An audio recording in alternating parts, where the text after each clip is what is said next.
What's happening, my man? Chilling, bro. Good to see you, man. Good to see you. Good to see you. Yes, yes. So the last time I saw you, so here I'm in LA,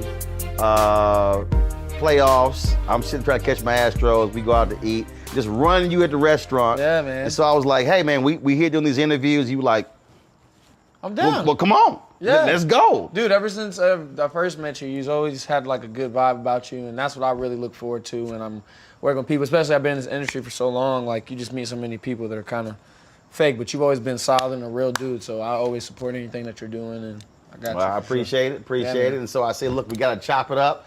And so I hit you up. So then Dondre Whitfield hits me. He was like, yo, Trevor's mama hit me up, and I was like, roll good. She was like, okay, he could do the interview. Yo, Dondre, that's my family. So I did Eureka when I was 13 years old with Sally, and that's how I originally met Dondre and the whole family, and we became really close. And he's like, yeah, second dad to me, so he's super, super dope. And yeah. I cracked up laughing. He was like, yeah, mom was checking like, okay, all right. Yeah, no, she got, she thorough.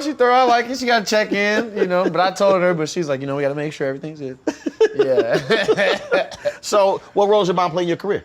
She's my manager / everything, I'd be pretty much nothing without my mom. She picks up a lot of the slack. Really? Yeah.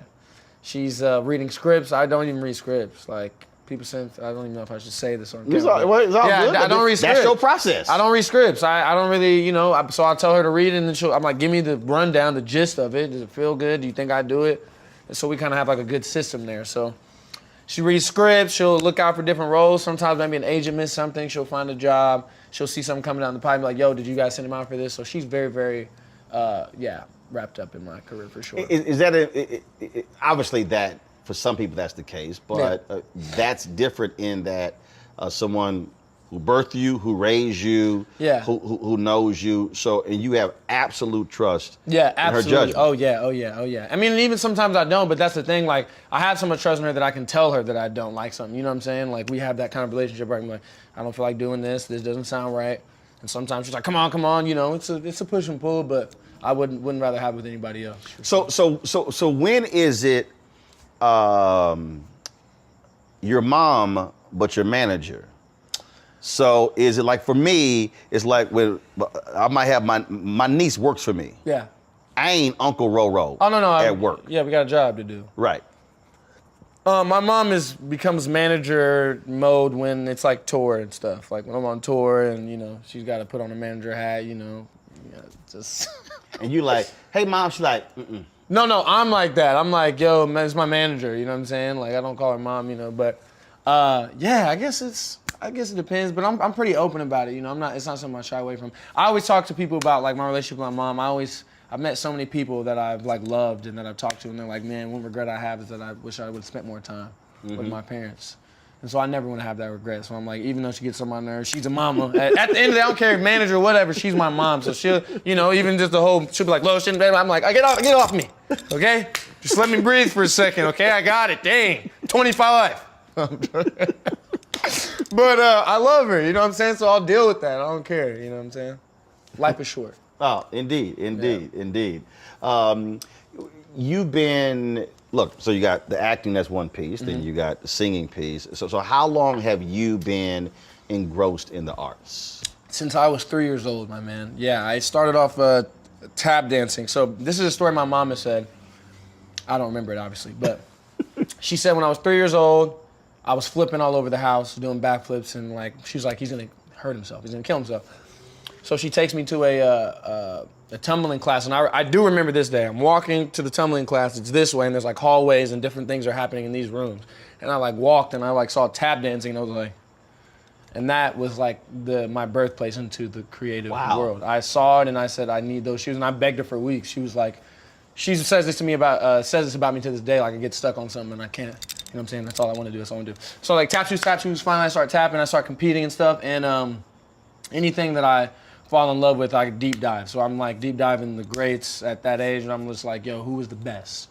Gregory Hines, of course, was my guy.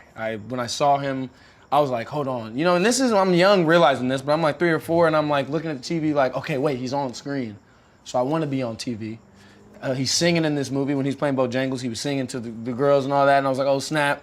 And he's tap dancing. So I want to do all 3 of those things. I want to dance, sing, and act. And so I started competing for tapping, just like around the country and stuff. And then I met somebody, and he was like, we know you can dance, like do something else. Like you have something, just try and do something else. So I remember I went to an acting class thinking it was a tap class. When I walk into tap class, people know who it is. I had my tap shoes over my shoulder. I'm like, y'all about to get this work. And I look around and everybody's in regular clothes. I tried to turn around. Mom's like, no, just go in. I was like, what's going on? What did you do to me? I felt like I was like ambushed. And then I get in there, and then after like 5 minutes, I kept raising my hand. They're like, Trevor, you can't come up for anymore. Like I just wanted to keep doing it. So I fell in love with acting pretty quick too. And then I did Lion King, the Broadway show, for 3 years, and that kind of like, that set me off. I was like, I can never do anything else in my life. I remember there was a show, I was like 8 years old, 8 and a half, and I was like, I did the show so many times where I wasn't thinking about the show, you're just like, kind of like, going through the motions. Yeah, going through the motions. But I remember looking at like the front row, and everybody's face was lit up. Everybody, like, and just white, black, Asian, it doesn't matter who it was, and they were all just like smiling. And I was like, I'm just up here chilling. I'm not even thinking about what I'm doing. Y'all just like, right? And I was like, if I could do that for the rest of my life, then I found like some sort of, purpose in it. And so from that day on, that's all I've been trying to do is make stuff. And it actually went from that. It's crazy because like people always like, oh, you've known for a long time. I was like, yeah, I've known what, but I didn't know the reason why. You know what I'm saying? Like I've always known that I wanted to do some shit, but I didn't know why I wanted to do it.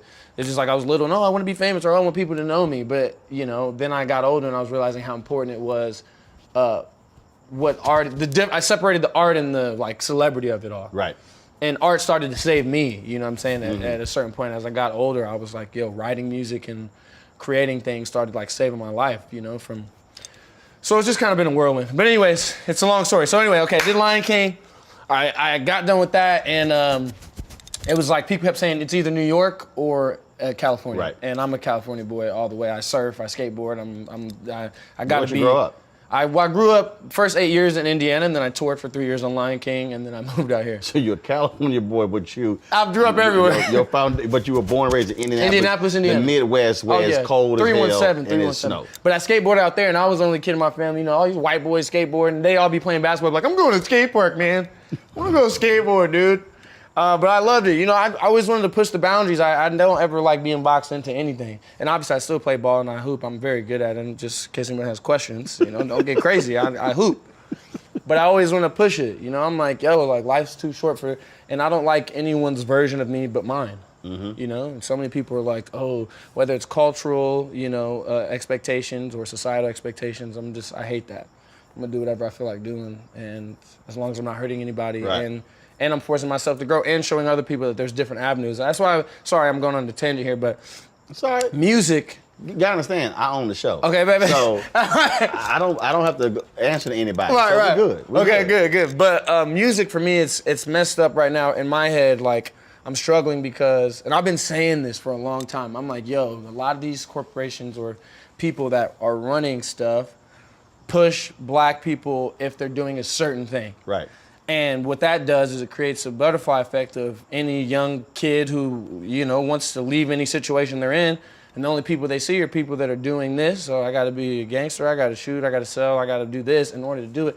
And it just becomes a cycle. But when someone comes around and is making we don't, you know, they don't want to push it or put money into it. So that's definitely something I'm trying to fix too, is just show there's other avenues. You don't got to be a rapper, you don't got to be a ball player.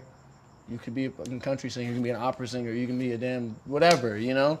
So just kind of showing the different avenues, and that is possible, and it's hard for people to realize it's possible until someone does it. Right. So that's the goal.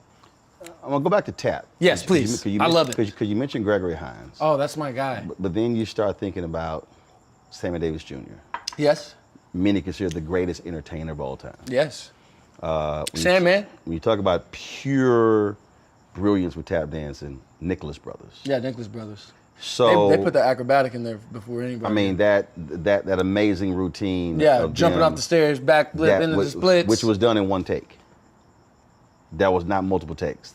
That to this day is crazy. And that's the thing too, is like you go online, nobody's looking at that. That's what I'm saying, trying to like bring that. This is what is hard work. This is what talent is. This is what people who put their entire lives into doing something. That's because it just wasn't the art though. They were trying to make it out of the life that they had to live because of the color of their skin and where they were at. So, you know, I'm going hard.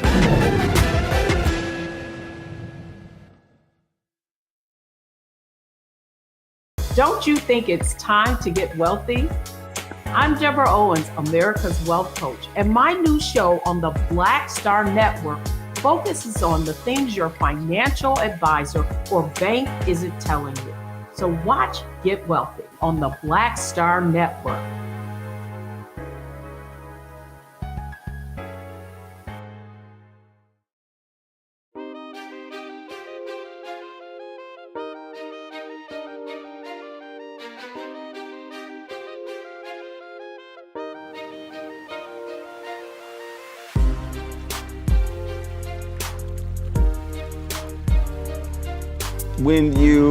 And of course, contemporary Savion Glover.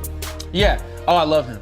He played. Who did he play in the Bojangles movie with Gregory Hines? He was a little boy on the stage. Mm-hmm. I used to always like want to be him. You know what I'm saying? Y'all ever met? I believe that no, I have not. No, I met Jason Samuels, who's an amazing tapper. He used to be the guy that got people off the stage on Showtime at the Apollo. Mm-hmm. So I remember when I met him, I was freaking out. I did Showtime at the Apollo when I was 8 years old, and Sinbad was hosting, and that was the first time I had like performed on a big stage tapping. Tapped. I tapped, yeah. Got it. And did you survive? Did you get booed off? Oh, I survived. You know, I did my thing. I was nervous though. You know, I was nervous. You know, I saw all the videos before. I'm like, but no, I just went out there and did what I could. I did what I could. Yeah, I survived. Do you still tap?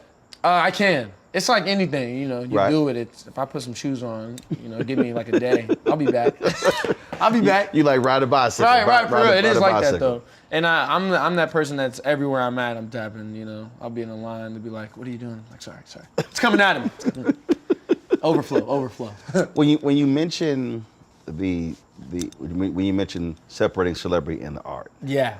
The thing that I think is when I think about media, because I went to communications high school. Okay. So at 14, I said, this is what I'm going to do. And it's weird for a lot of people because what they don't quite understand is, to your point, when you know what you want to do, when you know why you want to do that's it. the journey of life. It then becomes, you're sort of like, you're in this constant, perpetual state of creativity. Yeah. And it's hard to grab one thought. And and even just sitting here, you're just like this ball of energy. And trust me, and I know what that feels like. And so, how do you harness it? How do you control it? And how do you make sure that it doesn't become unwieldy and you're making progress with the creative juices? You just talked about that's the answer. I mean, if I had to answer that, I'd be somewhere else. No, that's the key though. That's what I'm working towards, is what you just described, is trying to understand it, because I do have so many thoughts at once. And sometimes I'm like, I described this to my brother one time. I was like, bro, this is how I look at life. Like, I'll see all these issues, I'll start to do one, and then I'm like, oh snap, I got this. And I can never, get one done, because I'm just like, I feel like and it's also something I'm working on within myself. I've said this before, I've had like a key hero complex within myself. I gotta save the world. I don't know where that came from, but but anything that I'm like attracted to, movie, TV, it's always that person. Like, oh, and I even asked my mom, like, how do you know if you're supposed to be the guy, the Martin Luther King of the story, the Jesus of the story? How do you know if that's supposed to be you? And when you do know, what? She was like, I don't know. She was like, actually, you don't know. Right. No, the reality is we don't know. I mean, if you think about Dr. King, graduates from graduate school, goes to Montgomery. His whole focus was, I'm a new preacher. I just want to focus on being a pastor. And they were already meeting. And all of a sudden, when they vote on Montgomery Improvement Association, he wasn't even in the room. And they call him in and they say, you're going to be the leader of the MIA, and you got 20 minutes to go prepare your speech, because it's a whole packed church upstairs. And he's like, all right, 25 years old. Again, recently married, new pastor, goes into the bathroom, begins to write his notes out, and that starts a 381-day boycott. Now, here's the interesting part, and again, it was a one-day boycott, successful, turned to 5-day boycott, that then turned to 381 days. So, Reverend Dr. Martin Luther King, what he ended up being was never what it started out being. Right. It was only just that particular moment.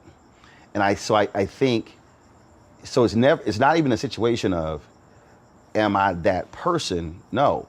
When you focus just simply on the work that's in front of you. Right. And then if it builds and grows, then it does. I mean, here's this guy who is considered one of the greatest orators in American history, who got a C in his sermonic class. Yeah. He got a C. Yeah. Who's now considered one of the greatest orators in American history. So the reality is, you don't know. Right. There is no class to go to.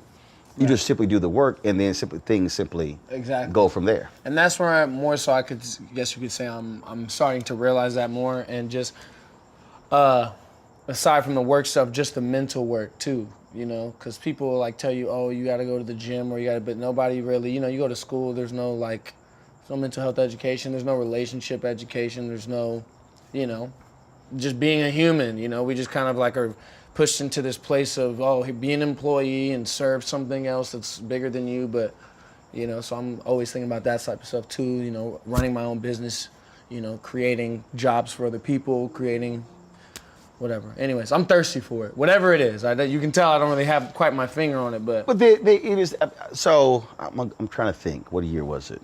It was 2000. 1999, gotten divorced, moved back to Dallas, get my home. When I get there, the job that was promised, guy's not returning phone calls. Mm-hmm. So here I am, like, what the hell? I just left the job. It's paying me $50,000 a year. I was managing editor of the Houston Defender. I moved back to Dallas. And it was June of 2000. And God begins to speak to me and says, begin to write these things down. So I'm writing these things down. And literally, it's the vision for the next 20 plus years of my life. Wow. So I'm writing these things down. I'm talking about it's in all of this, and I still have it. And it's digital, it's television, it's radio, it's all these different things. So then I finish, I'm like, all right, I'm like you, yo, let's roll. He says, hold tight. I need to put some people in place for these things to happen. And all of these things are not going to happen at one time. Right. So here I am. My dad just said that to me today, what you just said. Restless, like, ready to go. And it's like, no, I have to move some people in place. Mm-hmm. And when I think about, so this is 2000. When I joined Chicago Defender, 2004. Then when Jonathan Rodgers becomes CEO of TV One. Now here's the crazy part. He becomes CEO of TV One, he calls me when he hadn't even have the name of the network yet. And he says, your voice is important, we're gonna get you on, but we have to build this network first. Not a problem. Mind you, I first met him in 1989. And so when we talk about that, harnessing that, all those visions, I want to do all these different things.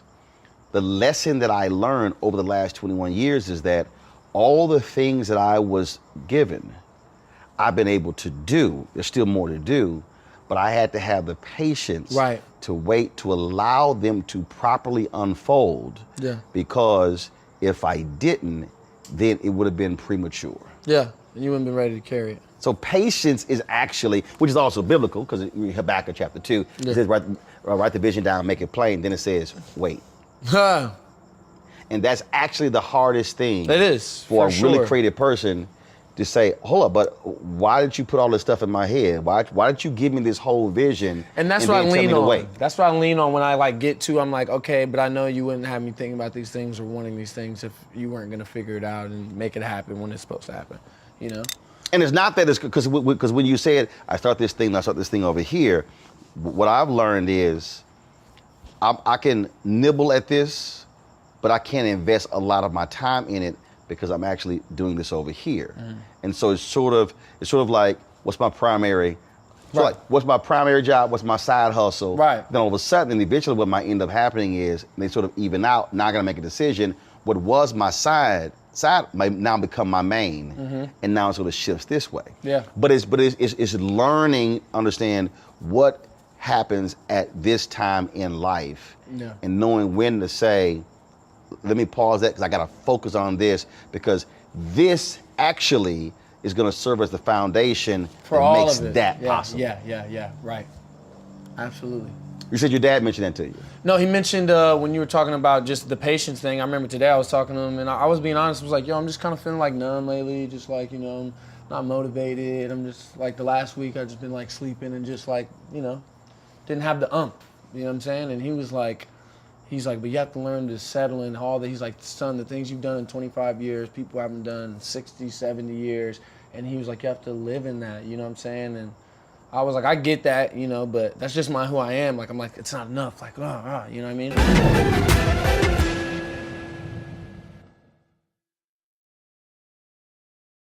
Pull up a chair, take your seat. The Black Tape with me, Dr. Greg Carr, here on the Black Star Network. Every week, we'll take a deeper dive into the world we're living in. Join the conversation only on the Black Star Network.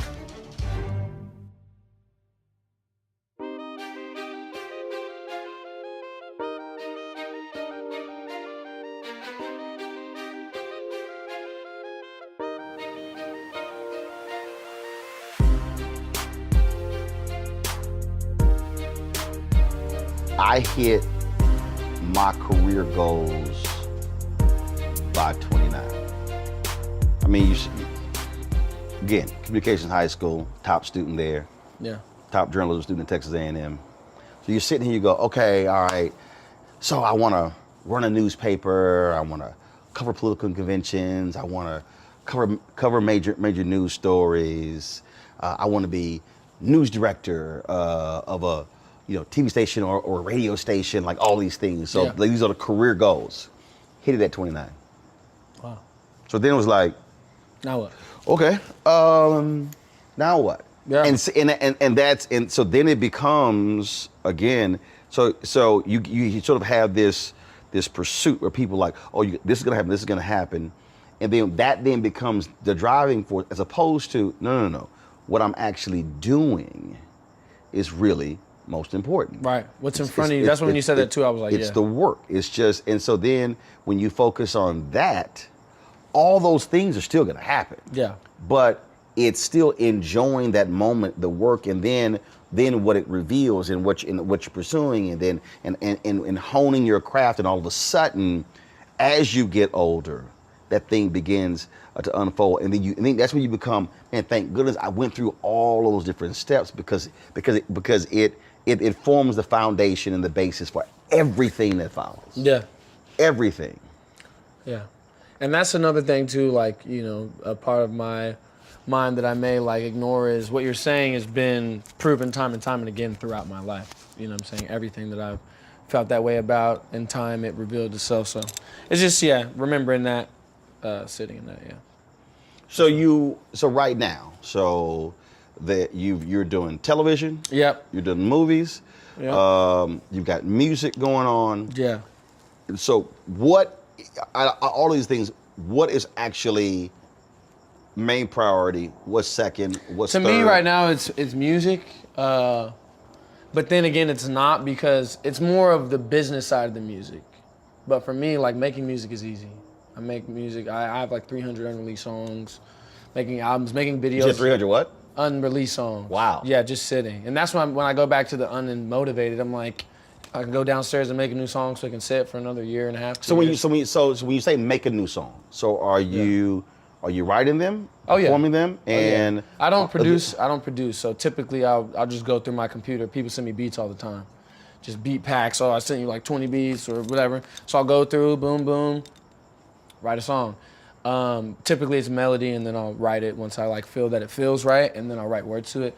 And then another way, this is one of the only other ways I do it. One of my best friends, an amazing guitarist, Brunius Charles, I'll send him a top line for a hook.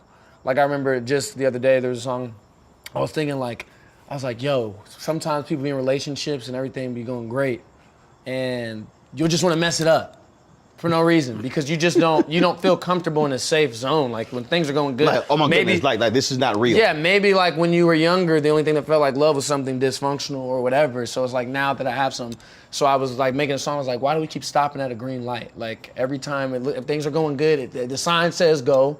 Why do we keep stopping at a green light? So I sent him, it was like, why do we keep stopping at a green light? Everything is all good, something wanna, but why do we keep stopping at a green light? So then he'll send back a, and then I'll come back and write it. So something like that. And then he'll send me back like a loop of the song, a loop of the guitar, and then I'll write the whole song to it. So those are kind of like the only two ways I typically write stuff. But again, with the business side, I'm just like, yo, man. Again, the things that I see that are, circling and that people love is just. So we say the business side. All right. So are you with a label? I'm with Empire. Yeah. And is your frustration? I would take it as frustration. For sure. That it's taking forever to release stuff. The process. I guess just when things are released, I wish they were released in a grander way. I guess. Simply put. No. So let's unpack that.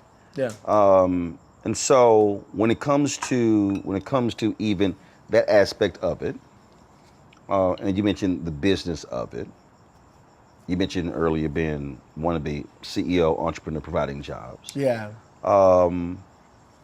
What are you going through to say, okay, this is your vision, how this should be done, but you know what? I think it could be grander, and this is how I see it, and this is how I want to execute it. Yeah, and I've been through kind of a similar situation. I was signed to Atlantic Records when I was 15, so I kind of get it, but it's it's frustrating. You know, you tell. Well, and also you're in a business of like salesmanship. Like everybody's selling something so that they can have, you know, a piece of you. Right.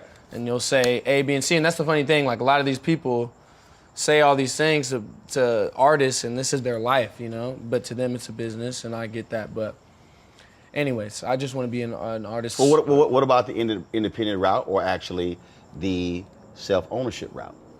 That's what I'm thinking is happening intentionally, so that I'm seeing it. You know what I'm saying? I think it's happening to me. Things are happening the way they're happening, so that I'm like, oh, okay, I need to do that. You know. Have you taken some time? And unfortunately, he's no longer with us. But to go back and read and listen to what Prince was talking about. Oh yeah, I mean he's tattooed right here. Y'all can get that.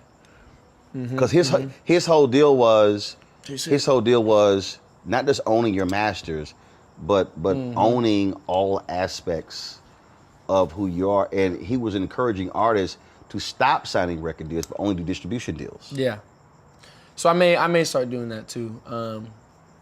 But yeah, I just because when you say you got 300 songs, I'm like, oh, no, it's ridiculous. No, I'm about to say you got like Prince had his vault, which really wasn't a vault. Yeah. It was just a room that he had stuff locked up in. Yeah. So that's the first thing when you said that I was kind of like, oh, that sounds like because when he ended his Warner Brother contract, gave them 700 songs. He's like, okay, y'all can keep these, and bounced. Yeah, no, it's crazy, bro. The amount of music, and even like today, I was with her on the way here. And I played like 3 new songs that I made like the other day. She's like, okay, so what are we doing with these ones? And I was like, I don't know. That's the thing. I don't know what we're doing with them. But that's why. Look, again, I totally understand it. Yeah. Because, look, I've run 3 black newspapers. I've been news director, morning anchor of a radio station, news editor of a national black magazine, run Tom Jones BlackAmericaWeb.com.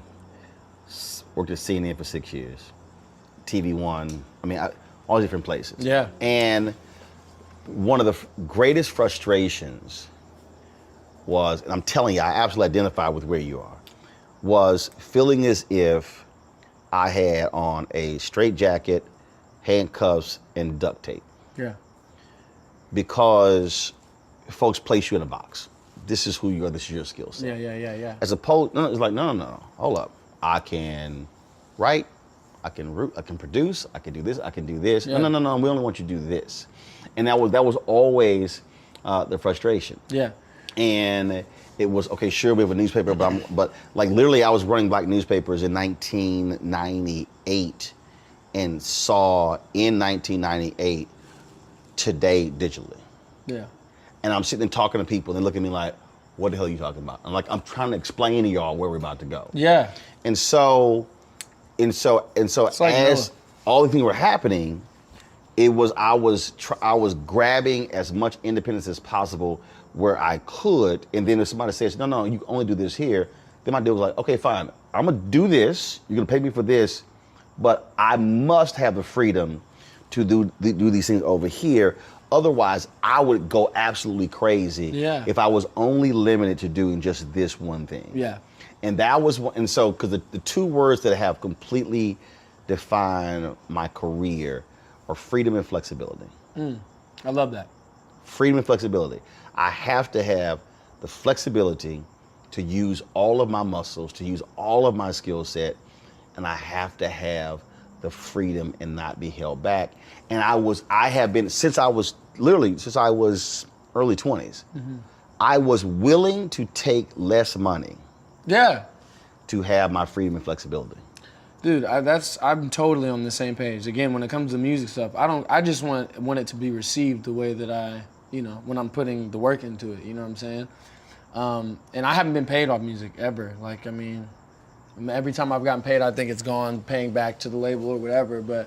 And I don't want to get paid. I just want it to be, exactly like again. No, you want to get paid. Music is one of those things. Let's be clear, you want to get paid. Yes, for sure. You want to get paid, but that's also why I prefer why I do like the independent piece, because it was like when I published the book. Mm-hmm. I was talking with the author, and she was a New York Times bestseller, and I said, we're on my fourth printing. We've already sold about 10,000 copies. And she's like, okay, how much the book selling for? I said, oh yeah. I said, we've generated about $40,000 in revenue. She says, wow, you've actually made more money than I've gotten in royalties, and I'm out here, hawking this book on the New York Times bestseller list. And for a lot of folk, for them, I've got the record deal, I've got the book deal, and so that's sort of the validation. And I was kind of like, nah, I'm good. Yeah. For me, it was the ownership of the product, and then putting it out there on my own timetable. Again, freedom, flexibility. Yeah, right. And then when I got paid, it came directly to Roe. Right. There was no middle person. So it was kind of like, buy my book, autograph it, swipe it, right in my bank account. Nice. So I was not waiting on a report 3-4 months later, 6 months later, telling me how much I made.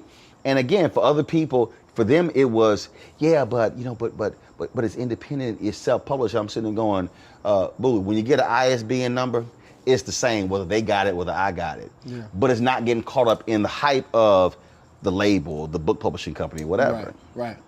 And it's like, yeah, but still wanting to get paid for it. Yeah, but sure. Wanting to have the control to be able, to your point, to do it the way you want to do it, to sell it, to promote it, to build it up that way. Yeah, absolutely.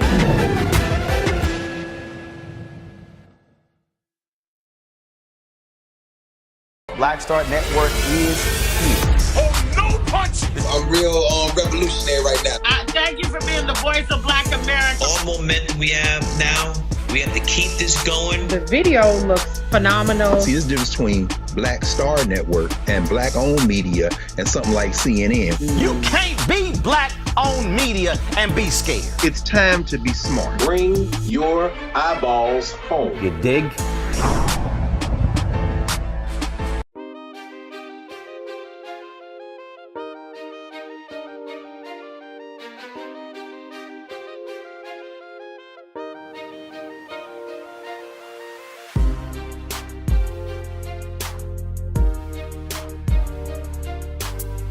But on the positive note, I mean, just making it in general has been one of the best things that's happened to me. Because I remember when I was young, I was getting records. People sending me records that are already done, and I'm recording them, or people telling me where to stand, what to wear.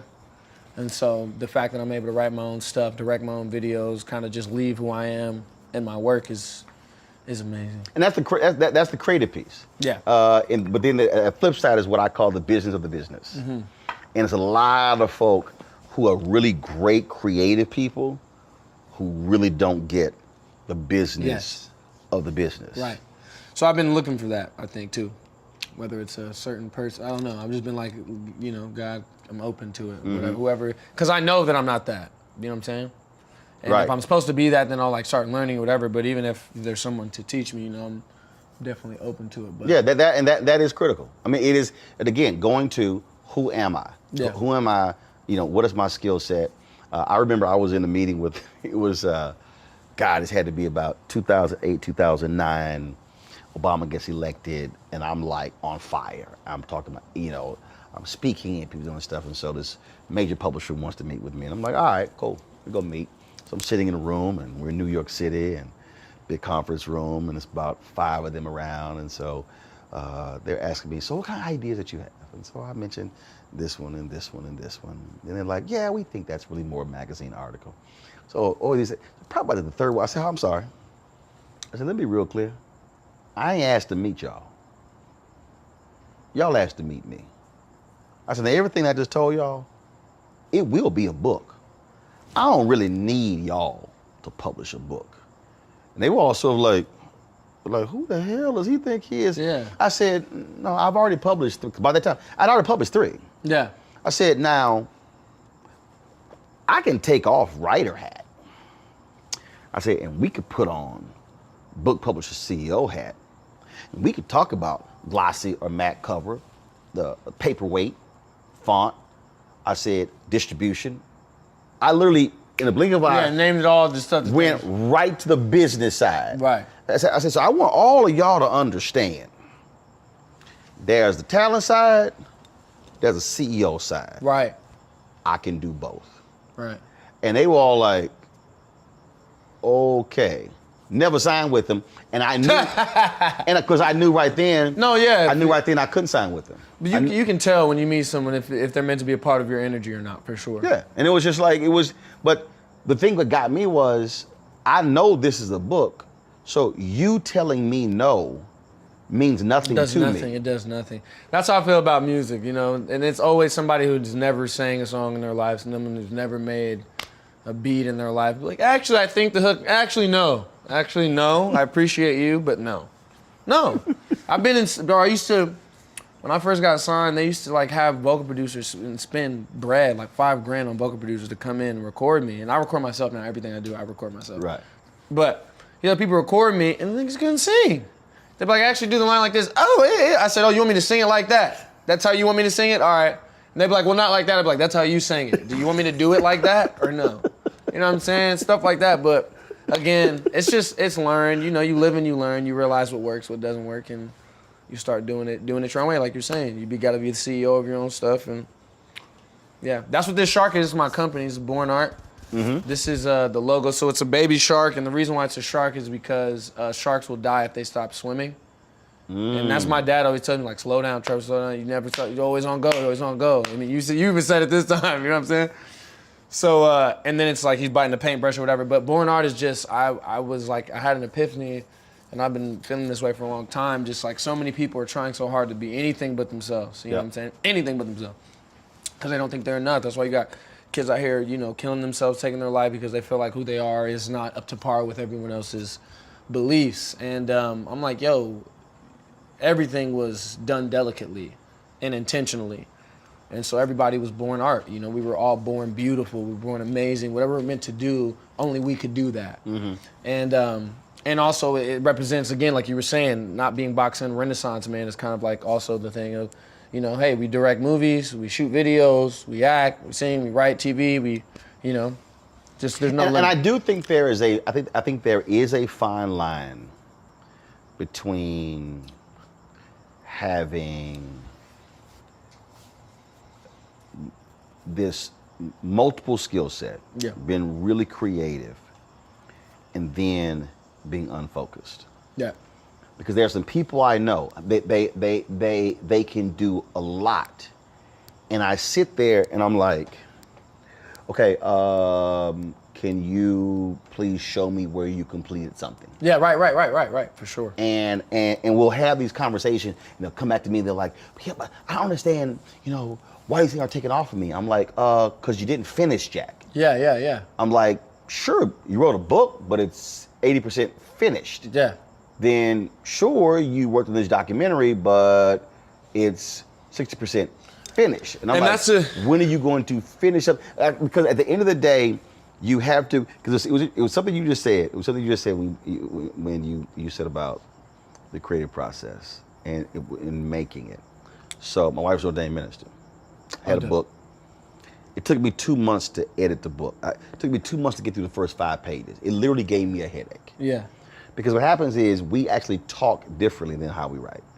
For sure. Everybody writes about how they want to be. I feel like want to be remembered when you write. It's just different. It's just, I mean, the audience listens differently than how they read. Yeah. So it was painful for me reading this book. I was like, okay, fine. Okay, I got to edit this book.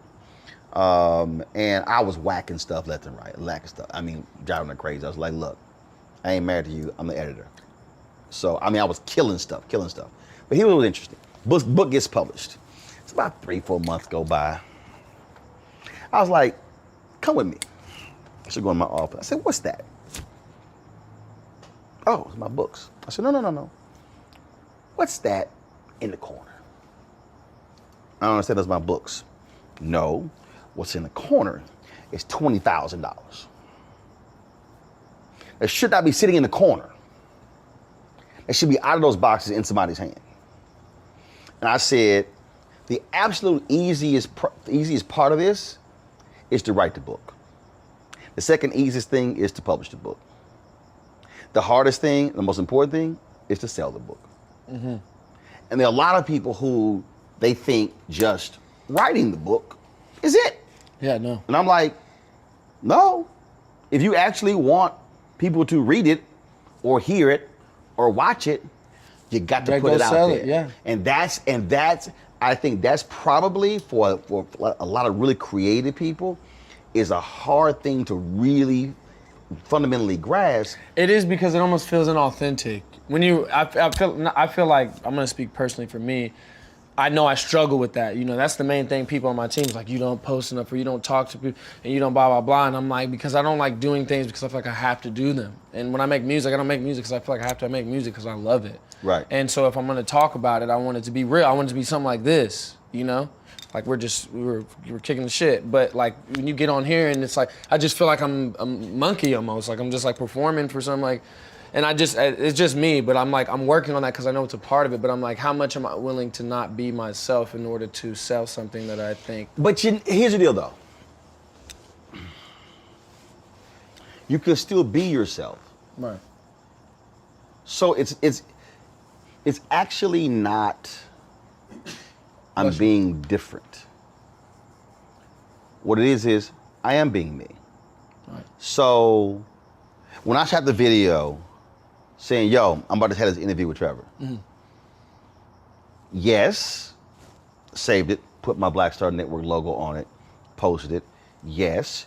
Do I want them to watch? I don't mean just stuff like there's people that take it way farther than I don't mean. But no. Okay, But what I'm saying is, but the thing is, because it's really how what your motivation is in terms of doing it. Right. And so for me, I don't even feel like I'm selling it. Mm-hmm. My whole deal is, this is me. Yo, you about to chop it up, here it is. And when it comes out, I want y'all to see it. Now, I'm not sitting here going, oh my God, it got 78,000 views. Yeah. Why didn't it get 200,000 views? No, because for me, we did it, it's out. If you watch it, great. If you don't, that's fine. Yeah. But we still did it. I'm sitting here, setting it up. When we were going through, like, okay, you know what? I want to see some color right there. We had this, so let's add this. And so it's that whole creative process. Yeah. But even when I'm pushing it, it doesn't feel like, okay, I gotta go out. Right. I gotta push this interview. I gotta sit here, and because yes, that's a labor. Yeah. But for me, it's the joy of I produced it, I created it, we put it together. Yeah. But I still own it, control it, feel it, Right. even when I'm talking to people. So it doesn't feel like it's labor. Yeah. It's still a part of just who I am. Yeah. And so it's easy for me. Yeah. People are like, man, when you post that, I'm like, yeah, because I just treat it like I'm just having a conversation with one person. Yeah. And that's literally how I approach posting my stuff on social media. Yeah. I don't look at it as, oh man, I gotta post this thing or I gotta satisfy these people. No, it's just, yo, I'm gonna do me. Right. And maybe that's the way I should start looking at it too. And it takes a lot of pressure. Like I have never taken a photo and used a filter. No, I don't. Yeah, no, I mean, my whole deal is I take a photo. Yeah. I mean, I have other people that go, oh my God, what are you doing? I'm like, I know how to shoot a selfie. Yeah. So I'm not using the filter. So I don't even go through that whole. See, again, to me, what you just described, that's what I heard. Yeah. It's, oh, I gotta fix this, I gotta change this. Oh my goodness, how am I looking? How's this whole deal? Now that becomes work. No. Just gonna post it. Yeah. I'm not sitting here, like I don't get people. There's a couple of sisters I know, one is a television show, another one's in Dallas. We're taking pictures, and I have to take like 20 damn photos. You need at least 25 and to 30. I said, I will never take pictures with y'all again. Yeah. I said, because you get on my damn nerves. Yeah. I said, because I take a selfie in 3 seconds and we're done. Click, let's roll. Yeah. I said, this sounds like work. I said, this is a photo shoot. Right. And y'all ain't paying me. I said, I'm done. Yeah. I said, click. I posted like, okay, what are you doing? I'm like, I'm posting it. And I tell them, I said, this side of the photo look good. Yeah. I said, I don't take bad photos. I said, so y'all got issues. You need to work on your look. Yeah, I said, right. This side of the photo, fine. Right. But that's how. So I totally get how you feel like it becomes work and then it becomes overwhelming, and then you don't want to do it. Yeah. And it's kind of like, oh my God, it's driving me crazy. For sure. As opposed to just, no, I'm gonna do me.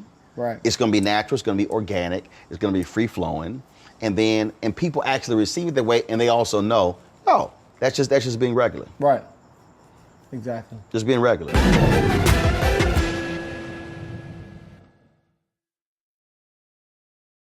When you talk about blackness and what happens in black culture, we're about covering these things that matter to us, speaking to our issues and concerns. This is a genuine people-powered movement. There's a lot of stuff that we're not getting. You get it, and you spread the word. We wish to plead our own cause.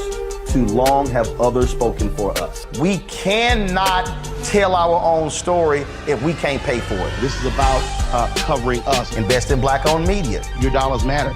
We don't have to keep asking them to cover our stuff. So please support us in what we do, folks. We want to hit 2,000 people, $50 this month, raise $100,000. We're behind 100,000, so we want to hit that. Y'all money makes this possible. Check some money orders. Go to P.O. Box 57196, Washington, D.C. 20037-0196. The Cash App is $RM Unfiltered. PayPal is R Martin Unfiltered. Venmo is RM Unfiltered.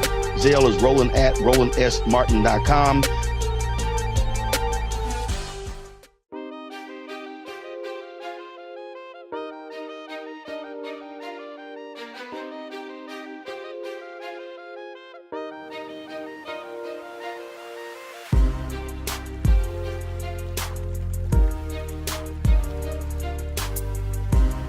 So you got these 300 songs, okay? Oh, yeah, man. All right, so you're sitting there.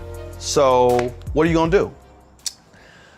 How you gonna approach it? I think I'm gonna start maybe just releasing like songs instead of doing the whole album thing. I mean, and it sucks because I feel like I'm kind of catering to a certain audience because I know like I'm an album guy. I listen to albums top to bottom, and you know that's old school. Yeah, but that's who that's why it's so difficult for me in this day and age musically because of the people that I grew up loving. Like, you know what I'm saying? Michaels, the You Brian know McKnights. you're absolutely sounding right now like Prince. Love him. Prince. First of all, people forget Prince had a download music service before iTunes existed. Didn't know that. Yes. Before iTunes ever existed, when Prince left Warner Brothers, he was selling downloadable music. Wow. And the reason he kept his music off of iTunes for the longest is because he did not like folks were buying singular songs. Not only are folks buying singular songs, but they're buying them for so cheap. And that's the thing, too, like, when I think about, again, the way music is sold today, like, I spend hours, bro, hours in the studio. Hours by myself, recording, and then going back, retouching some. Oh, then I'm fixing this, then I'm doing the harmonies. Oh, those harmonies don't sound right, I gotta redo the harmonies. Boom, I put a song out, and then people can listen to it on YouTube for free, whatever, you know. And again, I don't do it for the money, but then when I think about time and labor, yes, I do think about, I always say, like, life is like a spring. However far you push it down, you should feel that, recoil or bounce back of whatever work you put in. But going back to the album stuff, like, me and my brother will sit and for hours and be like, okay, no, this song first, no, this song, boom, boom, in order. Finally have it, and then people are like, oh, we want this song, or they're like ready for the next album and it just came out. I'm like, y'all did not listen to this enough times. For it to be. Truth, I'm telling you, as you're sitting here talking, Prince was like that, and in many ways, Prince was like the old school. What folks didn't realize, jazz artists used to put out 4 or 5 albums a year. And the songs would be 8 minutes, 9 minutes. So the creative juices of those artists, you said 300 songs. Yeah. Yo, you put out an album, got 10 songs on it, you put out 5 albums in a year, you drop 50 albums, 50 songs in 1 year. Whereas this industry now is set up 8, 9, 10, and we're gonna ride that album for 18 months, 2 years, 3 years.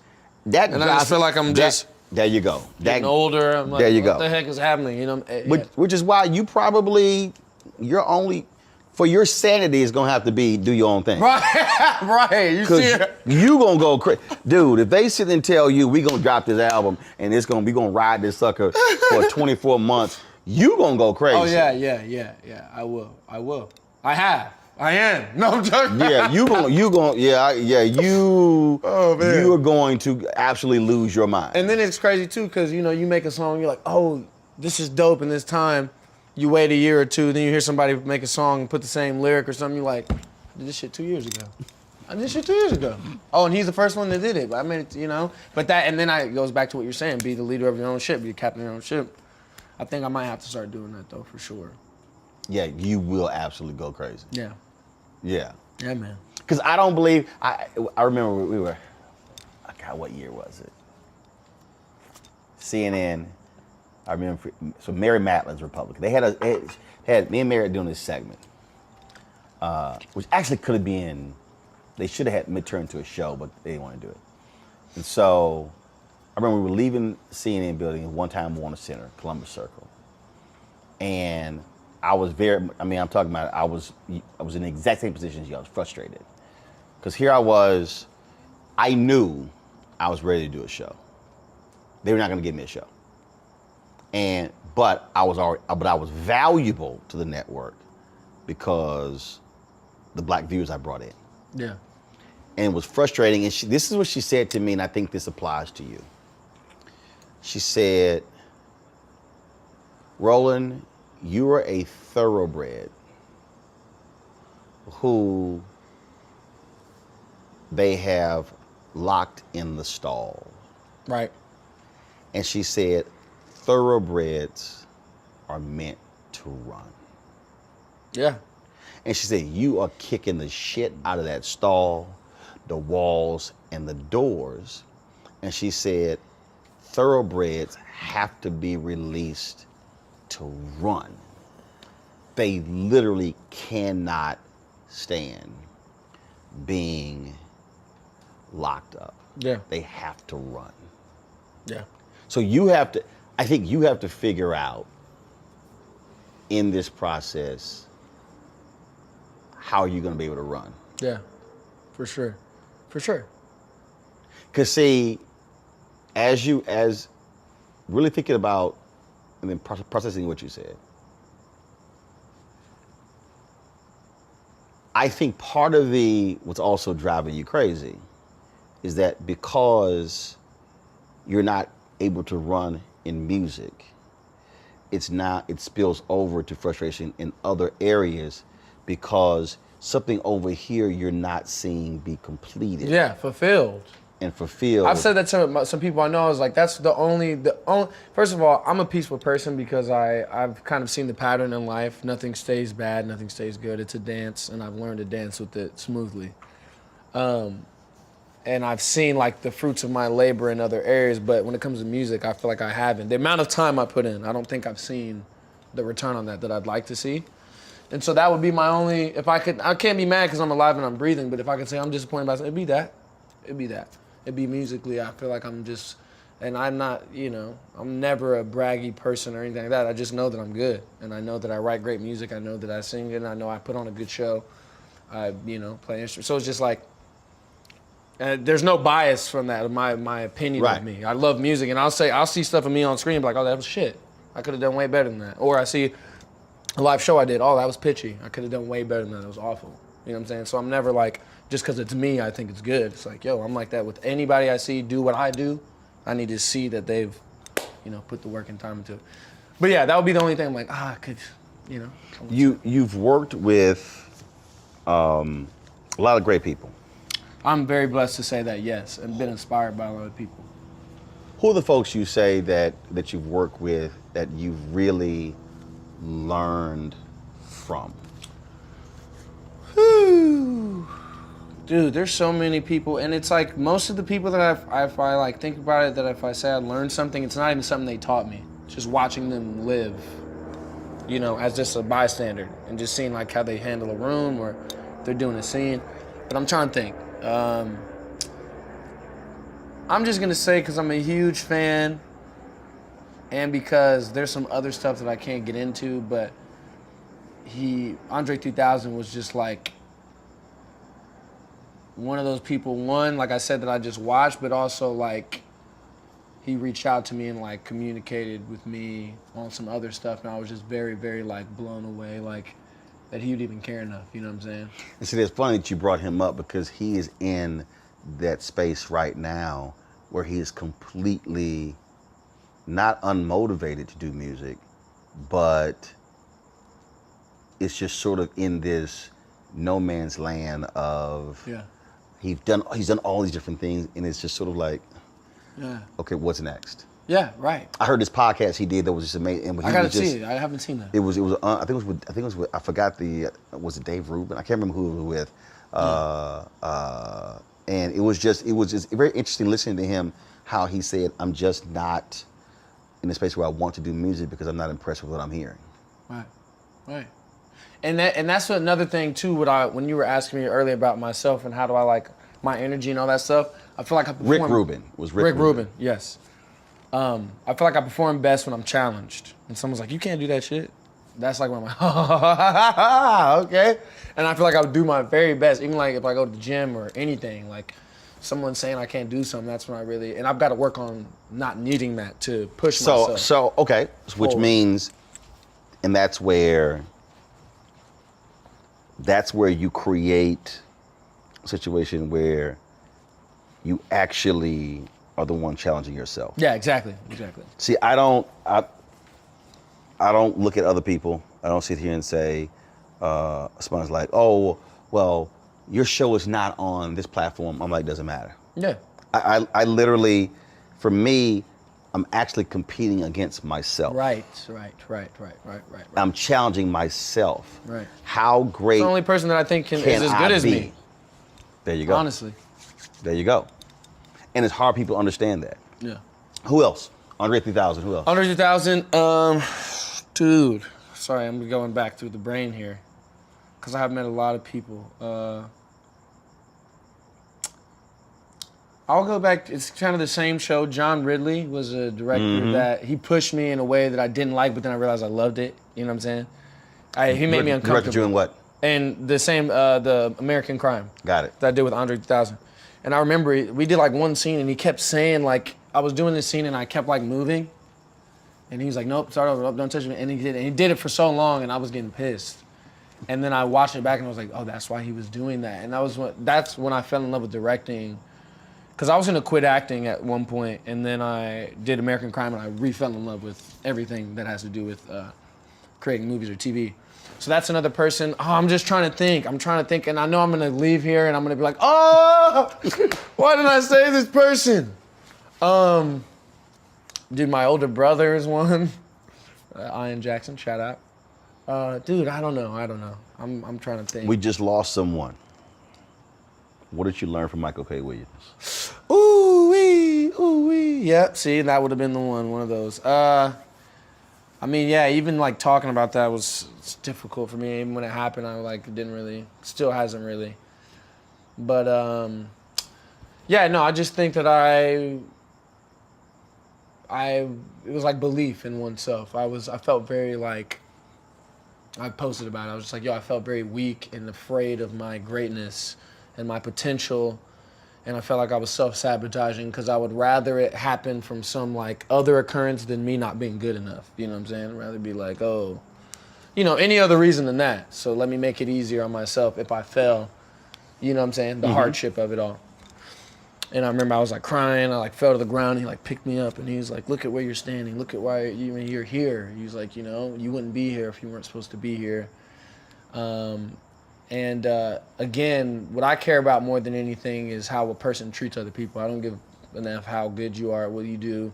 There's a lot of rich a-holes. There's a lot of talented dicks out there, but it's good people that I'm impressed by because life is, long, and when you endure it for so long, it's easy to just kind of react to fucking tired, and just kind of, lash out on people. When you can still hold yourself together and see someone and be compassionate and show love, those things impress me.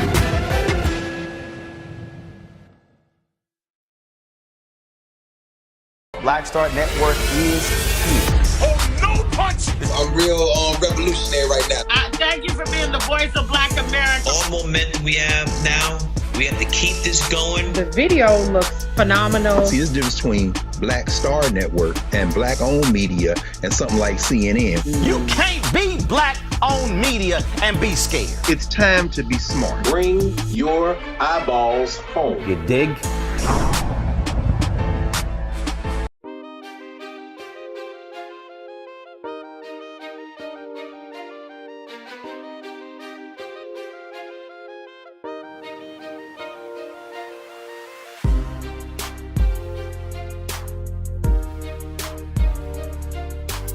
See, it was interesting watching Superfly and the role that he played in the movie. Yeah.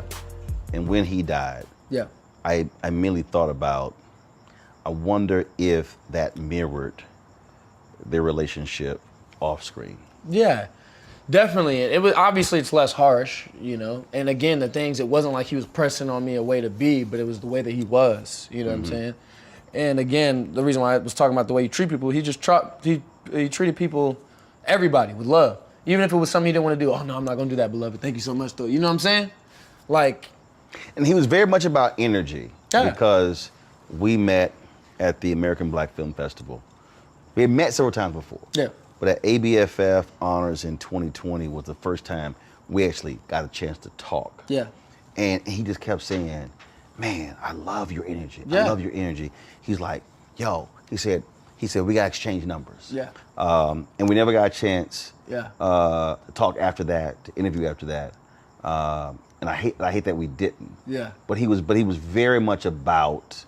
Yeah. You can feel it. He's in tune, and there's people like that when you meet, you just kind of know, and that's why we hit it off, because we were the same. We care about things, like we care about like love, dude. Like this world is so filled with the other thing, and so many people trying to destroy it. So when you find someone that's genuinely like, yo, I just want to see people be happy, and I want to see people do shit they love to do. And I want to fix the problems. You meet people like that, you're like, wow, those are people you wanna live life with. You wanna confide in and hopefully see them when you die. Right. Now that was your first lead. Yeah. Well, I did Burning Sands, but that was my first theatrical release. Yeah. And what did you learn from that? Learned a lot. I learned a lot from that. But I think I'm gonna answer the question, but first I'm gonna go to the thing that I'm proud of myself about, that I've always been, is like, once I'm there, let's do it. I don't let things, once, I can do all of the worrying up until the point, but once it's like action, or once I'm in the place I'm supposed to be at and do the job, like, I do it, you know what I'm saying? So I'm proud of myself with that, because I could have crushed under all the pressure, but I think one thing I learned with that is just, I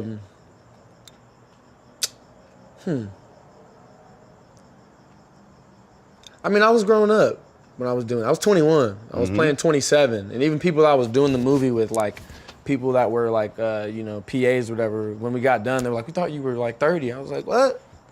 I just turned 21. I got the job when I was, like 20. You know what I'm saying? So it's like, from auditioning to it being out, it was, like, 2 years. Yeah, I was, like, 19 to, like, 21. And so, it's just anything, it's a job. Obviously, I had days where I was like into it, other days I could have done better, I know of, but all in all, I think it was just like, it was me having to feel comfortable being that guy. Do you want to be that guy? Yeah. Do you want to, Chadwick was that guy. Yeah. Michael B. Jordan. And I've always wanted that. I've always wanted that. But it was just the first time feeling it, being like, whoa. You know what I'm saying? It was a lot. And so moving forward, because again, when you talk about this generational thing of being that guy, being the lead is a different animal. Will Smith's talked about it. Denzel's talked about it. Sam Jackson. And so. And acting, man, just, I like good actors. What are you doing to prepare yourself moving forward to be that guy? I've been doing a little bit of working out. I don't know if you guys can see in the camera. If you look at that bicep right there, I'm joking. So you wait for your Will Smith Bad Boys shirt flying open, Michael Bay jump over the car, run down the street moment. I'm waiting for those movies. They don't make those anymore, man. Where's the Bad Boys at? Where's the thing? You know what I'm saying? Deja Vu's, The Man on Fires. I'm waiting for that. And Superfly was cool, but it was like, obviously it's over the top, and I want something still action, a little more grounded. You know what I'm saying? So are you pursuing those things? Are you saying, Mama, look for them scripts? Look for them scripts, but they're not making those scripts. So I'm also trying to so here's something I'm in the process of doing. I'm cleaning out my closet. No pun intended. That's a song, Eminem, one of my favorite rappers. But I'm literally cleaning out my closet because I need to have an area that I do my stuff in. And I feel like, again, we were talking about, like, I'm all over the place. Right. So I need a place I go in and I'm like, okay, boom. I have all these ideas I'm writing down for movies I want to write. Oh, right. I have all these ideas for TV I want to write. So I'm trying to do that so I can just make these things. And what I've realized is all the things I'm attracted to kind of have the same message. So, like, I wrote this down in my journal, but it was like movies like Matrix, Snowpiercer, The Lorax, all about, you know, just people kind of waking up, being okay with not knowing anything, being ignorance is bliss type vibe. And I feel like that's the kind of world we're living in. So I'm like, I want to make movies that propel people out of their chair to be like, whoa, I could, you know what I mean? Mm-hmm. That's what makes me like tick. And so those movies, I watch them over and over again. Question, do you meditate? I surf occasionally, and I do yoga occasionally. Okay. Those are my kind of meditation zones. Here's the room I think that you need. Okay. Because I actually had the exact same thing. I had many of my faith-based spiritual books in this room. Mm. Barren room, table, candle, chair. Mm. And it was a space that I would go into, and I would completely shut everyone off. Yeah. And the whole point of meditating and praying was to slow everything down. Right. And because I'm saying where it takes me 5 to 6 hours to go to sleep. Oh yeah, I can't. I have to sleep with the TV on. It drives me absolutely crazy, and I will. Yeah. I've gotten up and written whole business plans. Yeah. So, when I was going through that period when I was writing those things down, yeah, I would go into that space and completely slow everything down, and then what would happen is, then that's where the clarity would then come in, where I was then able to go, now go here. Yeah. And it was clearer. It was clearer. The message to do it, or the feeling to do it, was like, because when you said clean up. Yeah. When you said clean out your closet. Yeah, because I also, when it comes to like clothes and things, remember I was talking to you earlier about like people tell me to wear things. Right. I could wear the same thing every day and be fine. Like, so I'd rather put my energy towards something that is gonna help my, you know, what I. So what you just described when you said clean out your closet, that applies also mentally. Yeah. Because when there's a lot of stuff going on, you have to literally toss all this sort of stuff out. Right. And doing the deep meditation, slowing everything down, seeking clarity, really allowed for me to be laser focused. And after I did that over a period of years, when it then began to happen, it was as if next. It was sort of like you mentioned the Matrix. It was sort of like that point when Neo hit that point. And he was like, "Whoa, scoot, one hand in the whole drum." Literally how it moved when it came to the career. Right. And people were sitting here. I was sitting with colleagues. They were like, "Okay, how are you doing CNN and TV One and Tom Jones Morning Show? And you got speeches and you're doing books. How are you doing all those things?" And I said, "Actually, it's not hard." Yeah. They would look at me like, "Are you nuts? What is wrong with you?" Yeah. And it literally wasn't hard. It was because I had gone through that process. Yeah. Where you had already sorted it out. So then it was just picking up the boom. I already have this done. Right. And then knowing, finish this. And what it also did was, because you said earlier, I need to find that person on the business side. Right. What it also did was, it allowed for me then to know, I call it self-assessment. It allowed for me to then know what I was really good at, what I needed someone for a designated reason. And then when I went out and I came across people, it was, that's that person. That's that person. Yeah. That's that person. Right. Whereas before, it would have been so much It could have been that person, but you can't even really see it. I would have never been able to understand You can't even decipher it. Right. And that's why. So it wasn't even let me put up all these ideas on the wall. It was Catherine Ponder I was given the book. She has a book called Open Your Mind to Receive. It was an amazing book. Open Your Mind to Receive. And that was the thing that I had to remove all these other different things and allow me to be able to. And then when I came out of that, I'm talking about, and it was, you know, there were a number of sermons I listened to, books I read. But it was when I say it was clarity, it was I'm going here. Yeah. I'm achieving this. And there were others who were saying, what are you doing? You have no idea. Yeah, you couldn't Don't even worry understand. about it. Even if I tried to explain it to you, you wouldn't quite get it. And that's why today, even with this, people like, what were you doing? They were like, what are you talking about? When TV One ended my show, folks were like, are you crazy? I said, no, this is what I'm launching. And this is what it's gonna look like. And this is what's gonna end up being. And this is what we're gonna be doing. And they all told me I was absolutely out of my mind. I was like, okay. But all of that in 2017 when they canceled the show. All of that was what I wrote down in 2000. What I'm doing right now was literally what I wrote down 21 years ago. Wow.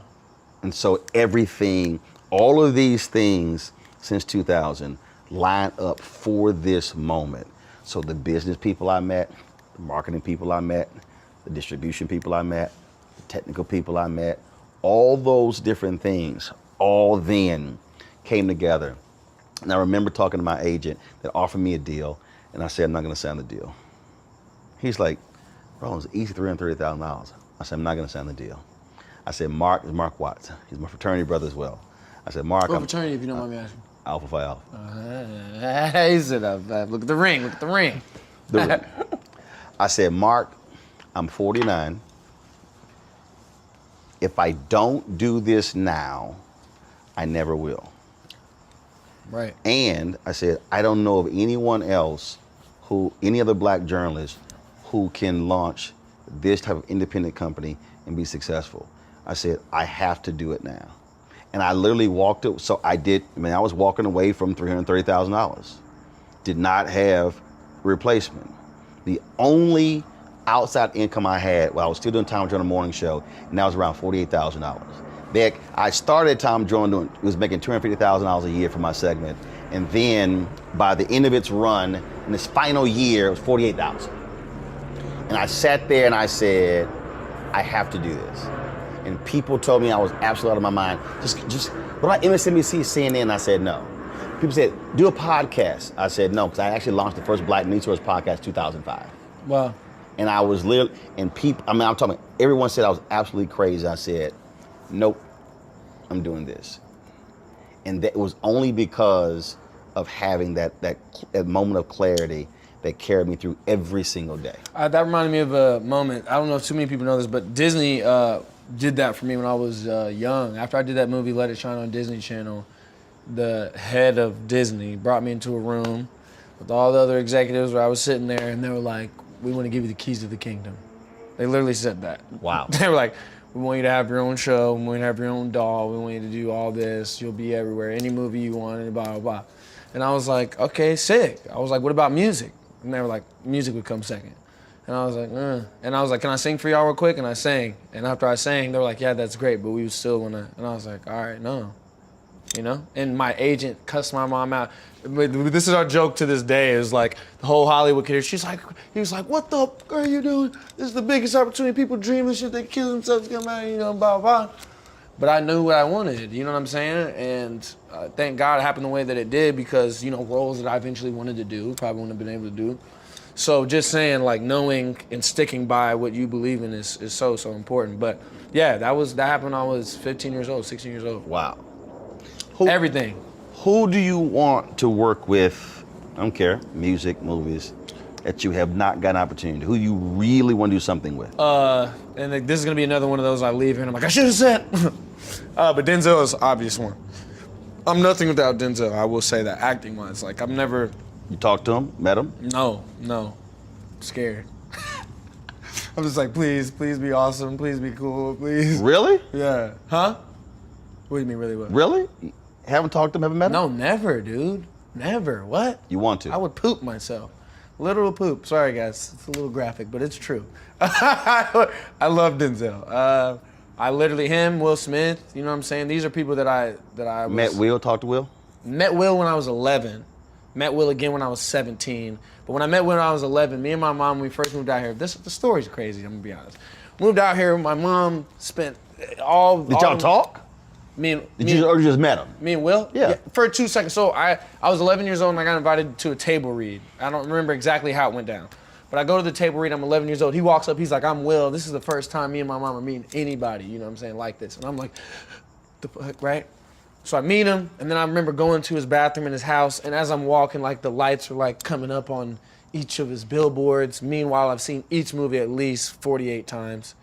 And I go to the bathroom, and I couldn't find how to flush it. The wall, you had to push the wall inward. Remember, I'm 11, yo. I'm coming from Indiana. I ain't never seen nothing like this. I'm like, what the? This is crazy. So anyway, that's the first time I met him. Second time I met him, I was at a CA party when I was like 17, and that was a little different. He was just like, hey, what's up, whatever. But yeah, that was crazy. And that's somebody that I definitely, any movie he's done, I've seen a multitude of times. So Denzel, Will Smith. Denzel, Will Smith, I mean, Leo, any great actor, really, I'm impressed by. I just saw Eternals. Oh my gosh, phenomenal movie. Musically, Lil Wayne, Drake, Andre 3000, Eminem, Rascal Flatts. Country. Yeah. Oh yeah, I'm upset. That's my favorite kind of music. It's my favorite kind of music. It's the best written music to me. That just lyrically, I'm like, wow, just great bars. So yeah, man, that's pretty much it.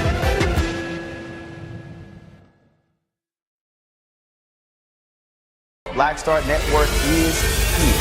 Oh, no punch! I'm real revolutionary right now. Thank you for being the voice of Black America. All momentum we have now, we have to keep this going. The video looks phenomenal. See, there's a difference between Black Star Network and black-owned media and something like CNN. You can't be black-owned media and be scared. It's time to be smart. Bring your eyeballs home. You dig?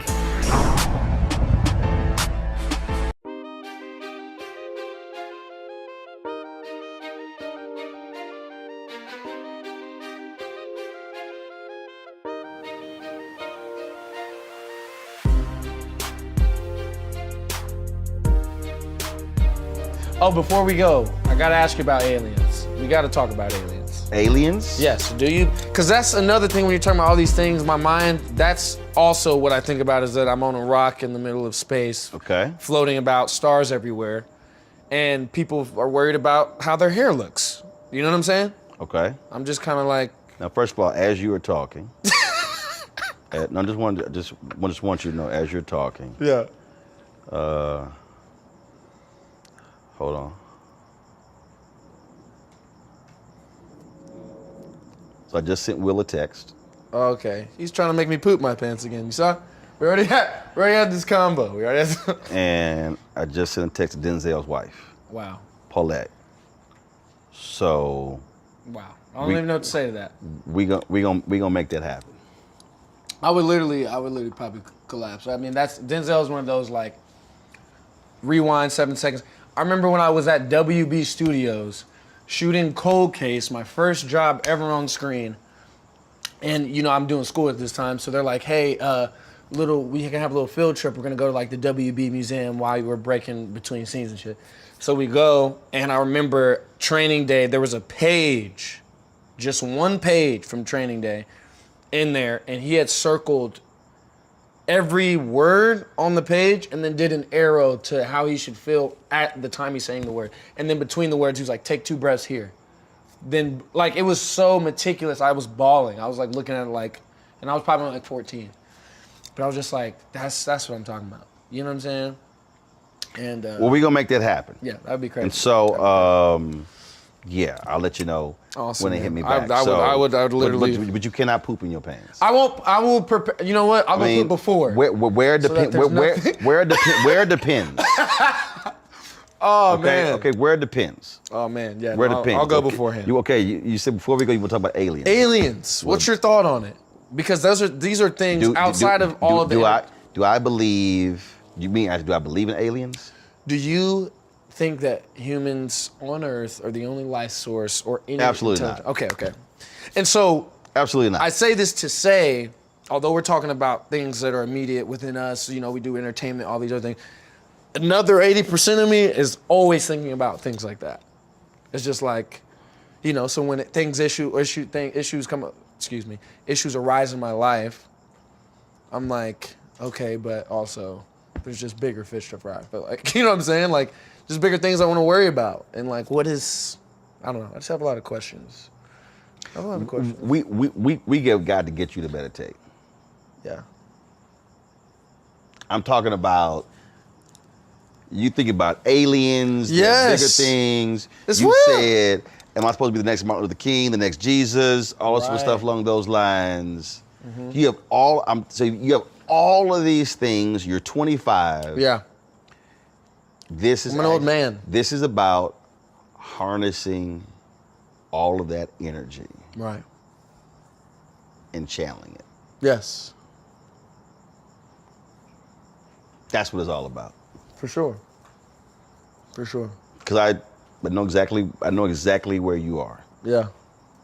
When I walked into my high school, first I was on that campus, I said, I will be the best students ever come to the School of Communications ever. Yeah. Now I didn't say while I was there. Yeah. Ever, which meant the work that I had to put in will surpass anybody who comes after me. Right. But I had to harness that when I was 25. Right. I couldn't have unbridled energy. Unbridled energy has to be channeled. Yeah. Because here's the deal. You're amazingly gifted. You can do all of these things. But if it isn't harnessed and challenged and occupying territory and staking that claim and succeeding, then what it becomes is lots of unfulfilled talent. And I dare say, 10 years from now, 15 years from now,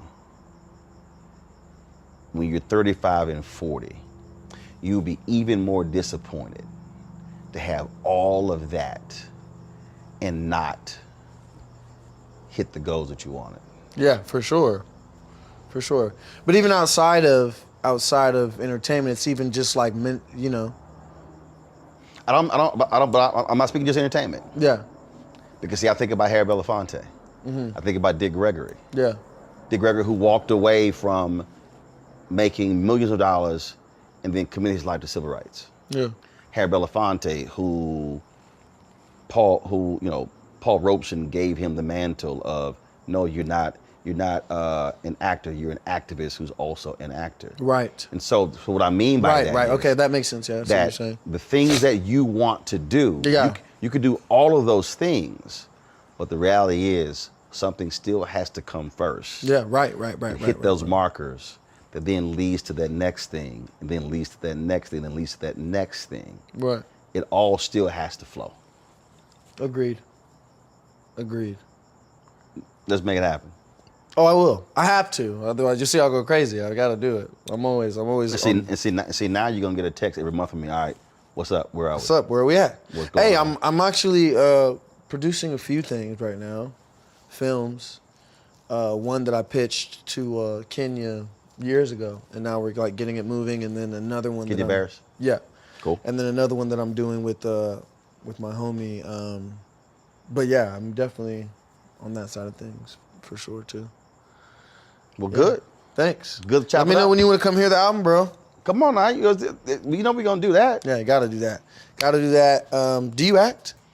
No, I have been in several TV shows and movies, but I just do me. Okay, bet. Gina did Beyond the Lights, Gina Prince Bythewood, she called me and she's like, yo, I got a part for you. She says, I'm not writing anything. Yeah. She says, I'm just going to say, go. Yeah, you could though. And we did. It was so funny. It was with Nate Parker. So Nate Parker sitting here. Birth of a Nation, Nate Parker? Birth of a Nation, Nate Parker. And Man, so they did Danny my man Glover dirty. is sitting here. Aisha Hines is sitting here. And so I'm giving Nate advice, and he's in this moment, is in, this whole deal. I'm giving him advice, and so we're going, and he's like listening. And Gina's like, Nate, you gonna say something? He's like, oh damn, I was actually listening to the advice he was giving me. He's like, that was good. So we had to reshoot it. It was hilarious. And then, so it been a couple of, probably the ones sit there and tell you, I think it was a show called, I think it was Soul Man. He was like a preacher. He's a Niecy Nash. So we're on the CBS lot. I'm interviewing Cheryl Underwood. We're running Stan Lathan. Stan's directing the show. Stan said, come on by the set. So we going by the set. We just come by to say hi. I was just sitting, come by it. They were happening to be shooting a White House scene at a reception. So we're just talking. They were like, hey, we're shooting the White House scene. They're like, you know what? We'll put Roland in the scene. Now, mind you, I'm already Susan Buddha, got the ascot on, so I'm already dressed. Yeah. So we're just talking, and they're like, hey, we'll give him a line or two. So then it was kind of like, can you come back like in 3 hours? I said, well, I gotta go interview Kim Whitley right now anyway. So I said, yeah, we can come back. So we come back, and he's in here, and it comes into, it was something, they had this woman playing Michelle Obama, and they wanted me to talk to her. And so then I gave them, they were like, well, what can you talk about? I said, well, actually, I interviewed Michelle Obama, and in our conversation, I was talking about how, I get tired of them boring ass blue and gray suits Obama wears. And so they were like, are you serious? I'm like, yeah, we actually had that conversation. And so I actually did a conversation I had with her, totally spontaneous, That's nothing tight. written, and we just let it rip. That's fire. But the only one that did have movie lines that Mario Van Peebles did Armed, and I played a barber. I played the conscious barber. And I said, Mario, I only have one requirement. I said, I cannot look like a crazy ass barber. I must rock the ascot and cufflinks. Because when I grew up in Houston, his brother named Harvey, he cut our hair growing up. Harvey was always clean. Always fresh. Always Most clean, barbers are, cologne. yeah, I'm talking about dressed to the nines, smelling good. I said, I can't have no t-shirt on. He's like, okay. And so we did that. That was lots of fun. That was fun. That's sick, man. So yeah, so I've been in a few. I get residual checks. Hey, those are the Quad, Black Lightning. I did Downsizing, the movie with Matt Damon. Dope, amazing. Beyond the Lights. So I've gotten checked. Now see, Gina, I haven't got anything Beyond the Lights. I ain't get paid for that one. But I ain't getting anything for that one. But I get residuals for the other one. It is hilarious to see when that check comes in. Yeah. $34, $50, whatever hell, and you're sitting there going like, man, they selling us to this. Yeah. Because I'm always reading the stub to see where the stuff is being distributed to. Where's it going, yeah. So done it a few times. That ain't my thing. That's just plaything. Yeah. But no, I ain't telling you. You never know, man. No. This is what I'm supposed to be doing. The kid who got Life of Pi, his first time acting, won an Oscar or was nominated. You could have that moment. No, I probably will. There is a movie that I want to do that I will write. Right. Oh, good. No, so I already have. And you'll kill it even more because you wrote it. I already have that one. You'll kill it even more because. So we'll do that one. But see, my plan is I'm gonna finance it. Yeah. And I'm gonna own it. Oh yeah. So that way, I don't have to have somebody tell me no. Yeah, right. I want it this way. See, when you finance it and own it, you don't want to tell you no. Yeah, right. That's how we're gonna do it.